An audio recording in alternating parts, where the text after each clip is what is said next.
Hello guys, good morning, welcome to my new mini blog. আর আমি কলকাতা কেন এসেছি তোমাদের এই ব্লগেই জানিয়ে দেবো। তো আজকে সকালটা কাটলো কাকিমার হাতের এই সুন্দর চা দিয়ে। তো চা খেতে খেতে দেখি জানলার ধারে একটা কাক এসেছে বিস্কুট খাবে বলে। কাকিমা তাকে একটা বিস্কুট দিয়ে দিল, তারপর আমিও চাটা খেয়ে নিলাম।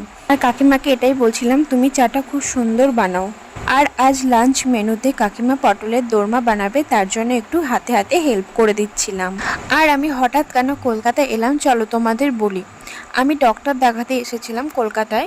আমার যে শরীরটা খারাপ ছিল তোমরা প্রায় ভিডিওতেই শুনেছো, তো হ্যাঁ, সেই জন্যই আমি কলকাতায় এসেছি ডাক্তার দেখাতে। তো আমার ডাক্তার দেখানোর টাইম ছিল দুপুর 3টে। তারপর ফাইনালি আমার পটলগুলো রেডি হয়ে গেল।